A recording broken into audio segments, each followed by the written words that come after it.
Oh, a crazy story out of Florida that is trending in true crime. 4 decades later, a mom is arrested for allegedly stealing her own daughter in the middle of a custody case. All right, so she gets away with it for an extended period of time, has lived a whole new life, and then as she's standing outside with her neighbor, chuckling away and having a grand old time, the cops show up. How you doing, Miss Sharon? Good, how are you? Pretty good. Uh-oh, they're coming for you, Sharon! They don't want me. They want Reggie. What's up? Well, we're here for you, ma'am. Definitely here for you. Why? We're waiting on the detective to get here, but we have, with all the information that we do have, you have a warrant for your arrest. They're cheesy. They have to be. Ma'am, we're not. I'm so sorry. No, you're okay. I'm so sorry. Okay, go ahead and go home. Thank you. I don't understand. Yes, ma'am. So, You're Sharon, correct? Yeah. Okay. Yeah. all right. So what we're going to do is we're going to put you in handcuffs, okay? Can I take my dog in and get my husband? We'll give the dog Go ahead and get your husband, and we'll get your dog taken care of. But, no. You want me to hold the leash for now? I don't want to. She's, I don't think she's gonna get away. Well, you don't have to do that. I'm not gonna. I got to still put you in handcuffs, Here, ma'am. let me have this. I promise I will not hurt your dog under any circumstances. We'll do it in the front, okay? There it is, the shock you could see that. But on the other hand, at some point she's absolutely understanding of what's going on in that moment. Debra Newton taken into custody for kidnapping her daughter 40 years earlier. Newton was living under the name of Sharon Neely. That's why I heard the neighbor saying, "They're coming for you, Sharon." Investigators located her in Central Florida, charged her with custodial interference, a felony offense in Kentucky. This is where the case originated. Newton reportedly told her then husband that she was moving to Georgia for a new job. But when he arrived, Deborah and their daughter, Michelle, were gone. Michelle, now 46 years old, was considered missing since she was 3. So first reaction to the gone mom, Debra Newton, from our guest, Joe Tamburino, David Bruno, still with us. I mean, this woman and then the neighbors, classic. She'd obviously rebuilt her life, and probably, you know, for the first 5 years, 10 years, Joe is maybe waking up every day and thinking of it. But 40 years later, I'm sure she's thinking, all right, I got away with it. Absolutely. I mean, think about this case. This case is so fascinating because I think it was back in 2005, they completely dropped the case because they couldn't find the dad. They took Michelle off the missing children's list. I mean, this case was dead.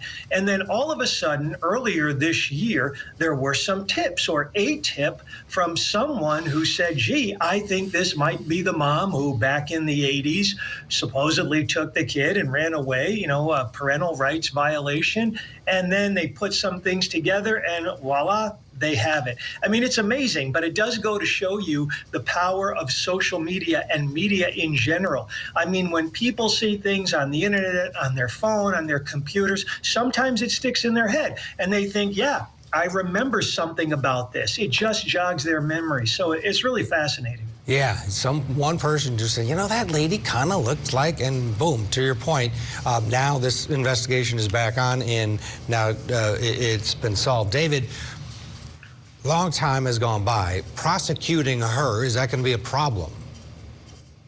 Well, when I first saw it, I said, what about the statute of limitations? You know, because this is so far away. And they also dismissed in the middle of that. But guess what? Kentucky does not have a statute of limitations on the child interference.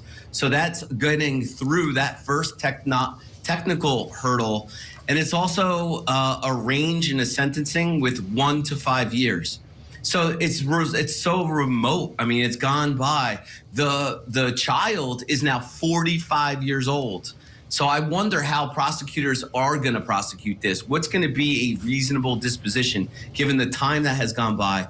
And also, if the biological dad is not around or not available, it creates a number of other probative problems that prosecutors may have to actually go the distance on something like this. I think he is around, and the 45-year-old now has figured out, oh, I have a dad who, and my name is actually, for this individual who's an adult, she didn't know anything. Joe, what do you think in terms of the punishment here for the defendant? Is this something that you think pleads out and she does a little bit of time? Yes, I think this will plead out, and I would be surprised if she gets prison, and here's why.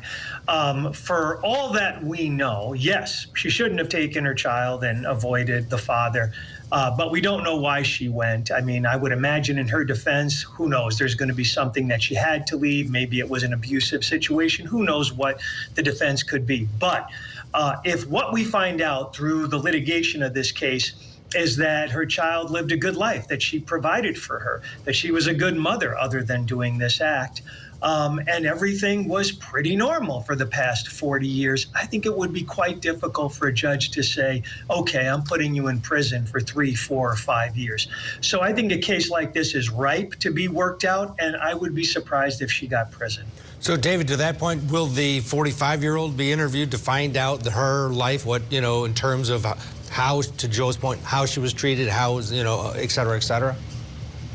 Oh, absolutely, as to how she was treated, but she's not going to have much probative information with respect to what happened when she was 3, because this happened way back when this child was 3 years old. And Joe, this is a very real problem. So there is a level of deterrence that's necessary here to show that this is not how you handle your custody disputes. You go to court, you deal with it. If it's a divorce, you negotiate and resolve custody. This is not the way. And this is a very real problem, unfortunately, in some of these custody disputes. Yeah, Joe, and that's right. You've got allegations of abuse that aren't there, and you've got a lot of things going on when you've got 2 adults that have a kid in the middle during a separation. Oh, absolutely. But, on the other hand, I'm just going to be devil's advocate here. It will be relevant how Michelle was raised what her life was for the last 40 years. There's just no doubt about that. I mean, if something is uncovered, that there was some type of emotional trauma, physical trauma, neglect, anything like that, of course it's going to have a bearing on the disposition in this case. But if everything is equal, if everything looks like it was quite normal, again, I just don't see a judge at this point in time saying, I'm putting you in prison for 5 years. All right, we'll leave it there, see where this goes, but a fascinating case. And, boy, the video, the shock, especially from a neighbor, something else. You're never going to get away with anything. It's always out there. And this woman obviously experienced